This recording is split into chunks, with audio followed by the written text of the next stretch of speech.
10th class के विद्यार्थी, चलिए आप लोग आज की क्लास समझने के लिए तैयार हो जाइए।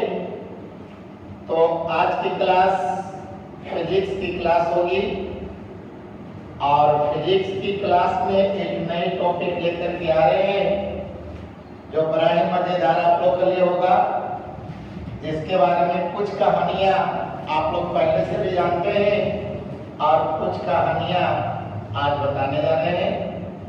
तो चलिए आप लोग अपना वीडियो स्टार्ट कर चुके हैं और देखना शुरू भी कर दिए, ठीक है। तो आइए, पहले जो विद्यार्थी चैनल को सब्सक्राइब नहीं किए हैं पहले प्लीज चैनल को सब्सक्राइब कर लीजिए और उसके बाद आगे की कहानी हम लोग स्टार्ट करें, ठीक है। देखिए विद्यार्थी, आज की क्लास हम लोग का टॉपिक है प्रिज्म। क्या है जी? प्रिज्म है, जिसको हिंदी में हम लोग कहते हैं त्रिपार्श। क्या कहते हैं? त्रिपार्श कहते हैं। अभी देखिए, कांच की बनी पिंड के बारे में हमने 2 टॉपिक पार किया, तीसरा टॉपिक लेने जा रहे हैं। तो तीसरा जो टॉपिक होता है वह कांच का ही बना हुआ पिंड है और वो है आपका प्रिज्म। कांच के बने 2 ठोस पिंड के बारे में पहले आप लोग पढ़े, जिसमें एक आपने दर्पण पढ़ा और दूसरा लेंस देखे। अब तीसरी बार आ गया है प्रिज्म का। तो देखिए इसमें विद्यार्थी, प्रिज्म में आप लोग देखे होंगे कि प्रिज्म जो होता है वह प्रकाशीय कांच का बना होता है। कौन सी का बना होता है? कांच कई तरह का होता है। आप मार्केट में देखते हैं कांच में एक बताइए गिलास भी है कांच का, बोतल भी है कांच का, रंगीन बोतल भी कांच का, खिड़कियां भी कांच के, गाड़ियों की शीशा भी देखते हैं जहां पे बोलता है कि कांच का। कांच कई तरह का है, लेकिन कांच में एक होता है ऑप्टिकल ग्लास, जिसको कहते हैं प्रकाशीय कांच, ठीक है। और वो प्रकाशीय कांच का ही प्रकाशीय यंत्र क्या होते हैं। तो देखा जाए सब विद्यार्थी, प्रिज्म सबसे पहले याद करेंगे कि प्रिज्म जो होता है कांच का बना हुआ एक पारदर्शी माध्यम होता है। क्या होते हैं? जैसे लेंस के बारे में बोला था कि लेंस भी कांच की बना हुआ एक पारदर्शी माध्यम होता है कि नहीं, जो 2 कहते हैं कि सतहों से घिरी होती है ना। लेकिन यहाँ पर देखा जाए प्रिज्म के बारे में हम लोग कहते हैं कि देखा जाए कांच की बनी, समझिएगा, कांच की कहते हैं कि बनी यानी वैसी यानी पारदर्शी, यानी ये सभी लड़के वैसी पारदर्शी माध्यम, ठीक है, पारदर्शी माध्यम जिनके देखा जाए सम्मुख फलक, मतलब आमने सामने की फलक, ठीक है, जिनके बोलते हैं कि सम्मुख फलक, ठीक है, यानी फलक मतलब समझ आओ ना, फलक मतलब सतह। तो यानी क्या दिया कि जिनके सम्मुख फलक यानी समानांतर नहीं हो, ठीक है, समानांतर नहीं हो, उसी को देखिए हम लोग कहते हैं प्रिज्म कहते हैं। क्या कहते हैं जी? प्रिज्म कहते हैं। समझिएगा सब लड़के हमको। तो यहाँ पर देखिए प्रिज्म की जब परिभाषा या डिफिनेशन पूछता है तो इसमें एक ही आपने बोलेगा कि प्रिज्म जो होता है वह समझिए कि प्रकाशीय कांच, या सिर्फ कांच भी बोल सकते हो। तो कहते हैं कांच की बनी वैसी पारदर्शी माध्यम, जैसे लेंस को कहा था पारदर्शी माध्यम, वैसी बोलते हैं कि वैसी पारदर्शी माध्यम जिनके कोई, ठीक है, कोई भी सम्मुख फलक कह सकते हैं या सम्मुख फलक है, तो जिनके सम्मुख फलक समानांतर नहीं होते हैं उसी को प्रिज्म कहा जाता है। जैसे कि सोचिएगा सभी लड़के, अब यहाँ से कहता कि जैसे एक पुस्तक है ना, जैसा कि पिछले वीडियो में मैथ में घनाभ बता रहे थे तो इसकी ये जो फलक देख रहे हो, ये फलक और बताओ ये फलक, ये दोनों समानांतर फलक है कि नहीं है? ये और ये ऐसी फलक है समानांतर, आमने सामने है ना, तो समानांतर है। लेकिन हमने प्रिज्म के बारे में बता रहे हैं कि प्रिज्म की कोई भी समूह फलक होते हैं जो आमने सामने की फलक होते हैं वह समानांतर नहीं होते हैं। तो देखिए सर विद्यार्थी यहाँ पे याद करेंगे कि कांच में यानी कि प्रिज्म जो होता है, यानी कि अगर बोलता है कि प्रिज्म, तब प्रिज्म को देखा जाए मेनली दो कांच का बनाया जाता है। एक देखा जाए आपका फ्लिट होता है, या दूसरा एक कांच होता है देखिए क्राउन होता है। तो एक फ्लिट या क्राउन कांच का बना होता है। इसमें देखिए होता है कि पृष्ठों की संख्या, जैसे कल मैथ में बता रहे थे, तो पृष्ठों की कुल संख्या अगर कहा जाए, कुल संख्या यहाँ पे जैसे बताओ कल हम लोग देख रहे थे घनाभ कि वर्ड कितना है, तो कह रहे थे कि बताओ घनाभ में कुल पृष्ठ के वो था 6 को पृष्ठ था। देखिए आप लोग, अब उसी तरह से अगर कोई पूछेगा कि प्रिज्म में बताओ कि कुल पृष्ठों की संख्या, तो कुल पृष्ठों की जो संख्या होती है ये टोटल संख्या आपका 6 होता है। याद करें सब ये होते हैं 6 होते हैं। इसमें देखिए क्या होता है कि आयताकार जो पृष्ठ होता है, ठीक है, तो आयताकार पृष्ठों की संख्या, पृष्ठों की संख्या या इसको कह सकते हैं अपवर्तक, ठीक है ना, अपवर्तक यानी पृष्ठों की संख्या। तो अपवर्तक पृष्ठों की संख्या जो होता है इसमें आपका 3 होता है, समझिएगा। तो 3 वो जो होता है सतह इसका आयताकार होता है। क्या होता है? आयताकार होते हैं। और इसके बाद जो देखा जाए इसका त्रिभुजाकार बोलते हो। तो त्रिभुजाकार जो पृष्ठ होता है, पृष्ठों की संख्या कहते हो। तो यहाँ पर देखा जाए त्रिभुजाकार में आपका 2 आता है, यानी टोटल कहिए तो 3 2 5, सॉरी यहाँ 5 सतह होते हैं। ये सतह होते हैं 5 सतह होते हैं, जिसमें 3 को याद करेंगे कि आयताकार होता है, जैसे कि आपके पुस्तक देख रहे हो आयताकार सतह है ना। तो इस तरह से देखा जाए होता है क्या कि इसकी ये सतह है, तो ये देखा जाए आयताकार है, और ये सतह तो ये भी आयताकार है, और नीचे की सतह मानते हैं कि आपका रखा जाए तो देखिए ये भी आयताकार है। तो 3 को सतह जो होता है इसका आयताकार होता है, लेकिन इधर से ये जो सतह दिख रहे हो ये बताओ त्रिभुजाकार है कि नहीं है? इधर से बताया कैसा है? त्रिभुजाकार है। लेकिन ये कैसा है? आयताकार है। ये कैसा है? आयताकार है। और नीचे में ये है तो कैसा है? आयताकार है। तो आयताकार क्या हो गया? 3 हो गया। अब त्रिभुजाकार बताइए क्या हो गया? तो 2 हो गया।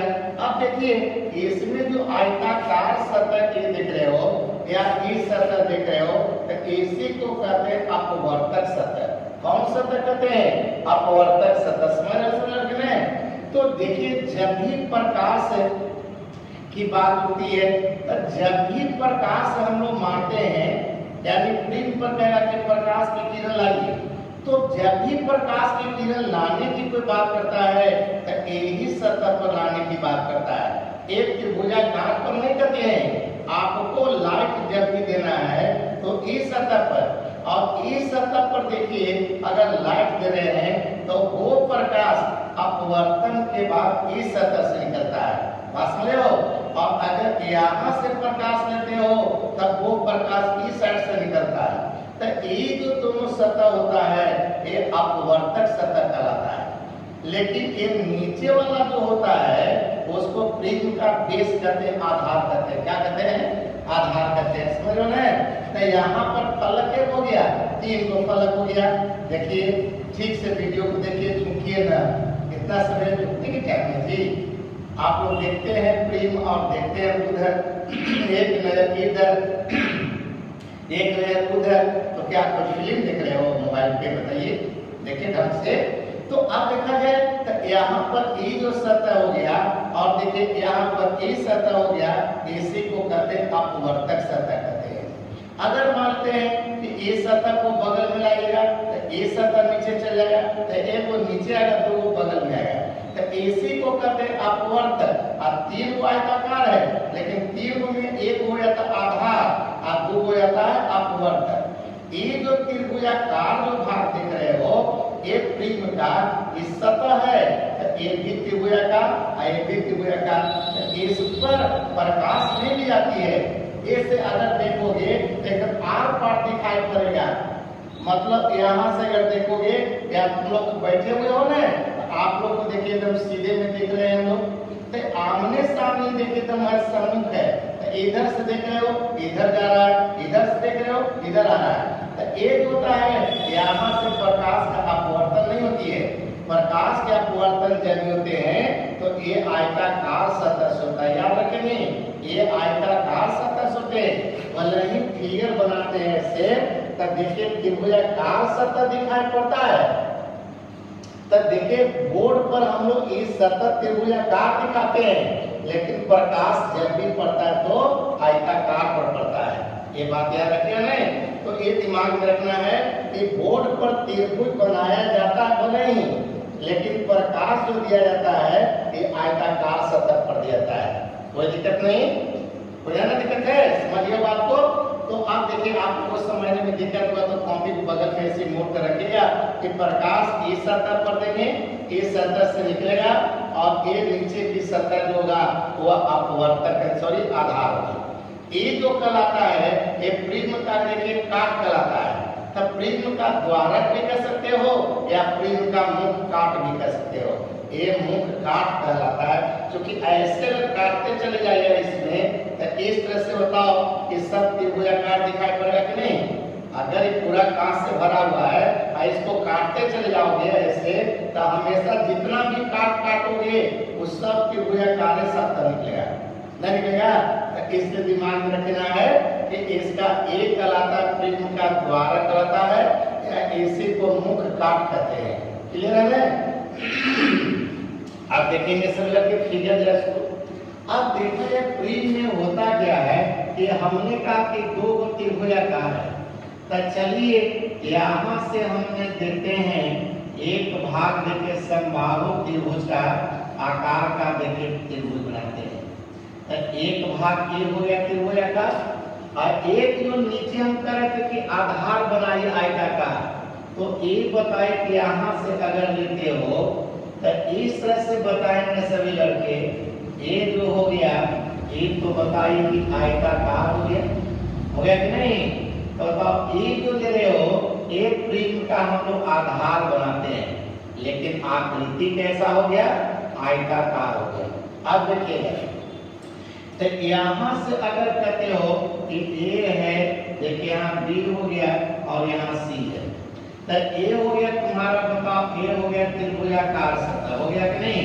तो A जो है A कहलाता है, बताओ प्रिज्म का द्वारक कहलाता है या प्रिज्म का काट कहलाता है?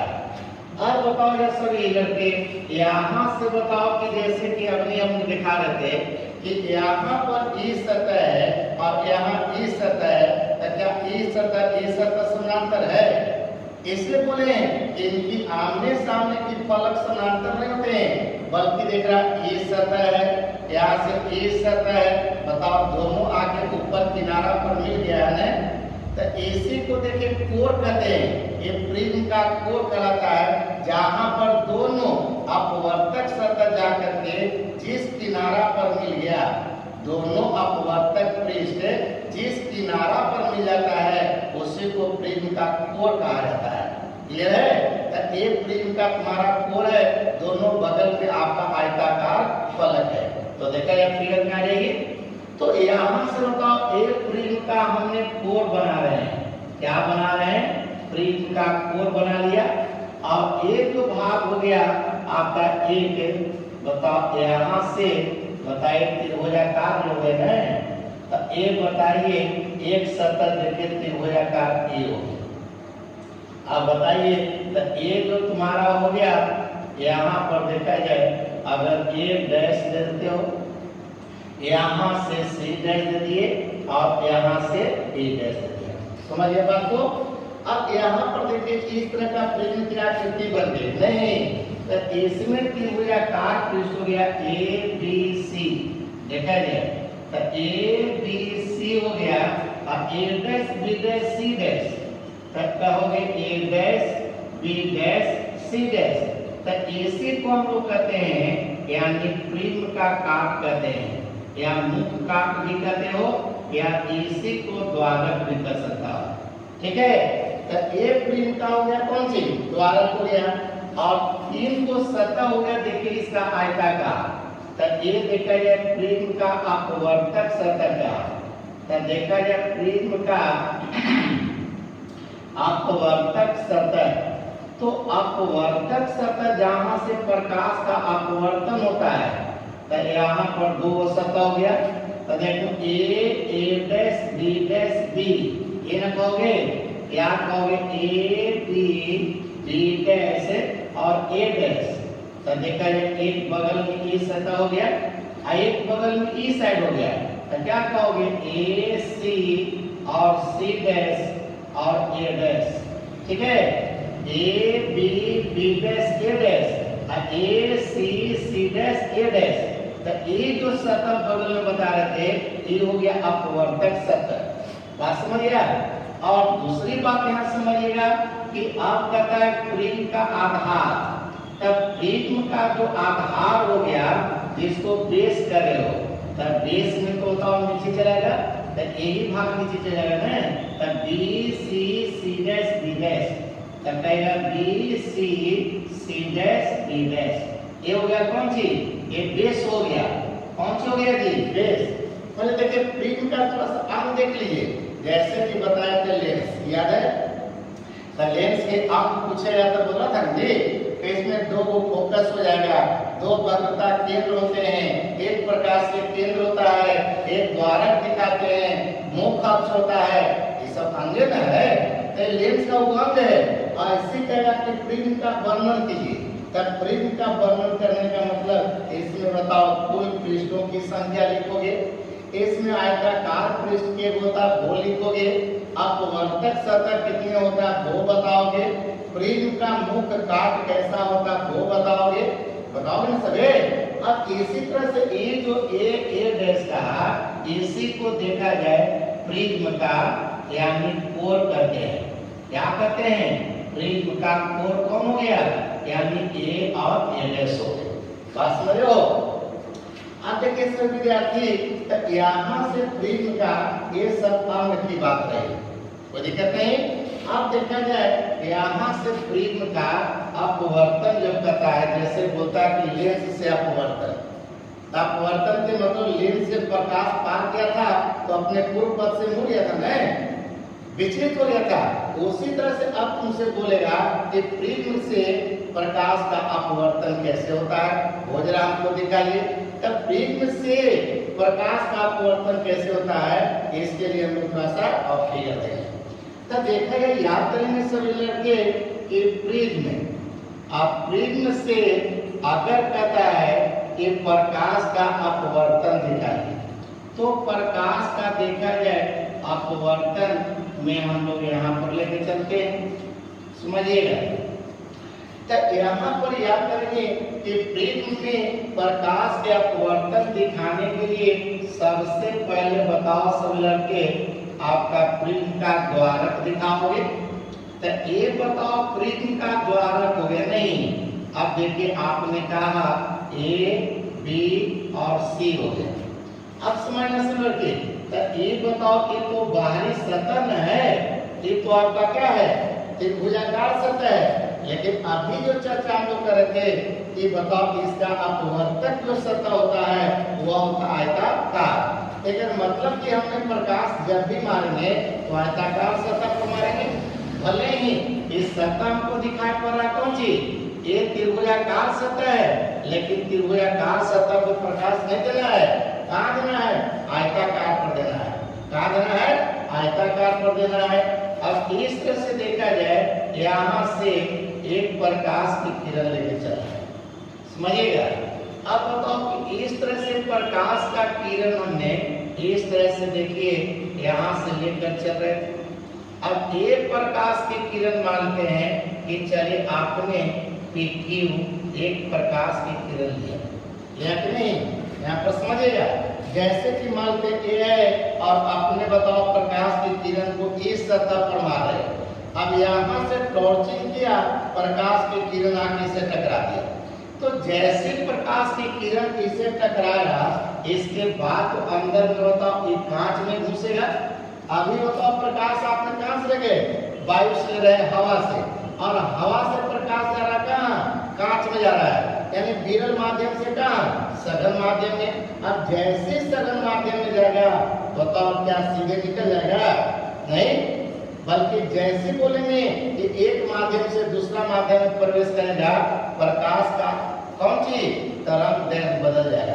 और तरंग दैर्घ्य बदल जाएगी तो बताओ जिस रास्ता से जा रहा है क्या उस रास्ता से जा पाएगा, नहीं जाएगा। तो नहीं जाएगा तो क्या होगा, अभिलंब दूर मुड़ेगा। किधर मुड़ेगा, अभिलंब दूर मुड़ेगा। तो अगर यहाँ पर देखा जाए, आपने अगर कोई मानते इस तरह से 90 डिग्री का कोण लेकर के ऐसे खींच दिया, ठीक है, मानते हैं कि चला जाए, यही अभिलंब हो गया। अब अभी बताओ कि जा रहा था प्रकाश की किरण कैसे, यानी सीधे।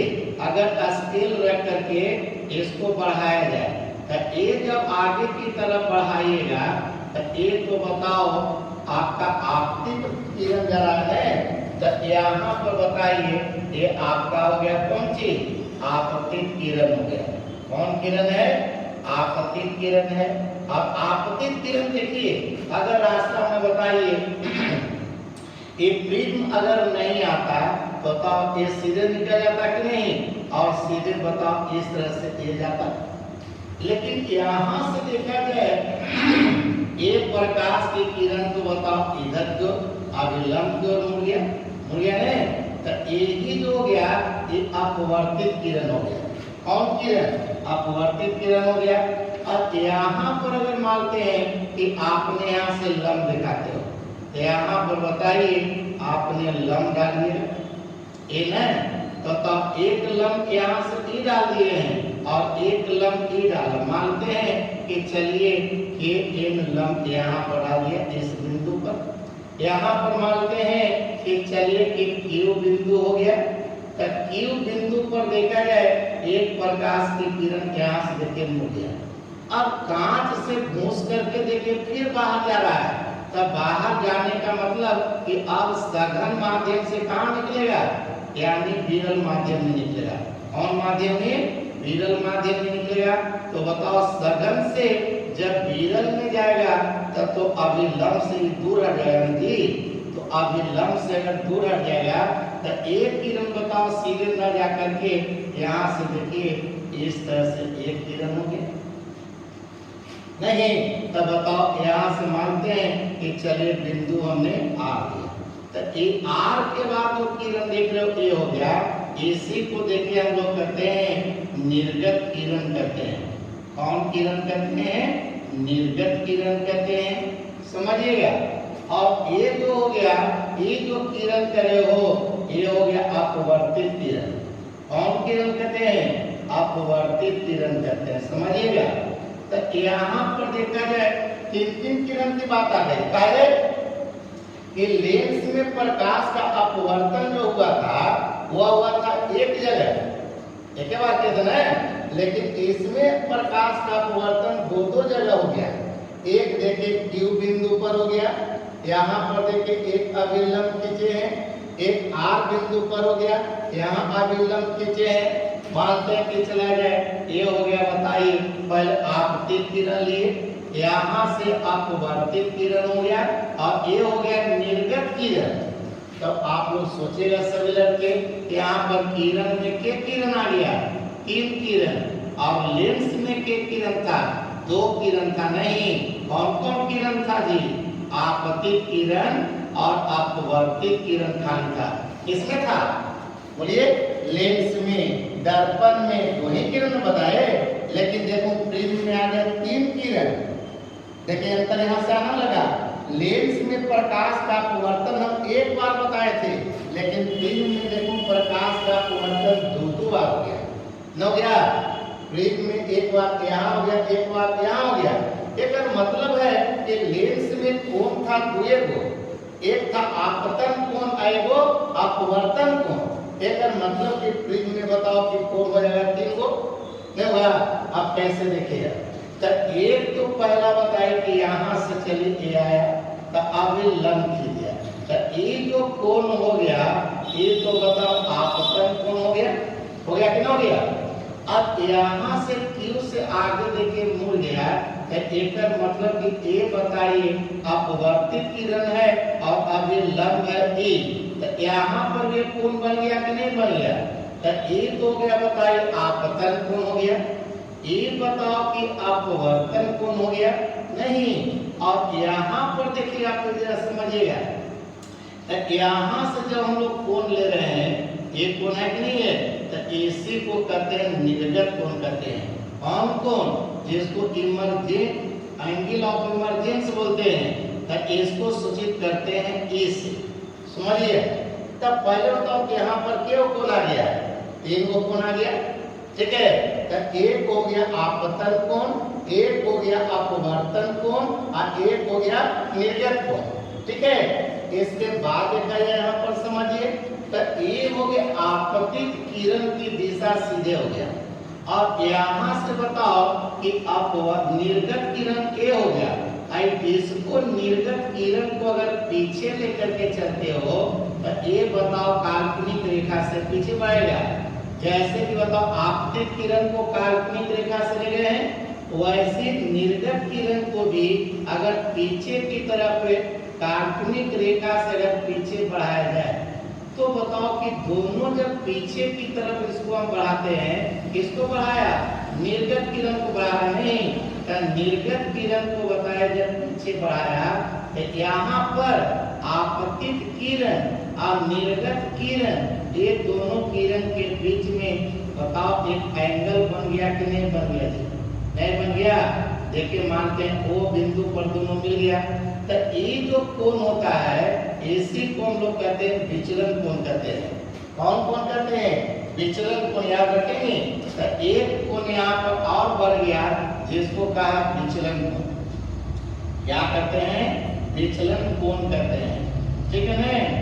जिसको हम लोग डेल्टा से सूचित करते हैं। याद करेंगे सब लड़के। तो एक फिगर कितना बना लिया आप लोग? तो यहाँ पर देखिए अब कोण के बारे में बताओ कि कौन कौन सा कोण आ गया। तो यहाँ पर देखा जाए आई का मतलब तो आप लोगों ने कहा आपतन कोण हो गया। कौन कोण हो गया? यहाँ पर देखिए आपतन कोण हो गया। दूसरा देखिए आर लिखा, तो एक हमारा देखिए अपवर्तन कोण हो गया, ठीक है ना? अपवर्तन कोण कहिएगा। यहाँ पर एक ई हो गया, इसको माने सॉरी निर्गत कोण कहिएगा, ठीक है? निर्गत कोण हो गया। और एक कोण हो गया देखिए डेल्टा। क्या हो गया? डेल्टा कहते हो। और इसी को हम लोग कहते हैं विचलन कोण। कौन कोण हो गया? तो देखा जाए विचलन कोण हो गया। समझिएगा, क्या कोण में क्या कोण हो गया? यानी कि 4 कोण हुआ, बाकी बचा एक कोण और। अब यहाँ पर देखेंगे, समझिएगा सब लड़के कि ये बताओ कि अपवर्तक पृष्ठ आयताकार और इधर से भी आयताकार। अब 2 आयताकार पृष्ठ हो गया, समझिए, ये आयताकार और ये आयताकार, तो दोनों सतह के बीच में यहाँ पर एक कोण बन गया कि नहीं बन गया? तो दोनों अपवर्तक सतहों के बीच में जो कोण बनता है उसी को प्रिज्म का कोण कहते हैं। याद रखिए, कौन कोण कहते हैं? प्रिज्म का कोण बोलिएगा। तब प्रिज्म का कोण देखिए आपका जो हो गया एंगल ऑफ प्रिज्म, ये आपका हो गया ए, ठीक है? तो यहाँ पर जो एंगल बन गया ये कोण, इसी को प्रिज्म का कोण कहते हैं। कौन कोण कहते हैं? प्रिज्म का कोण बोलते हैं। याद रखेंगे, यानी दोनों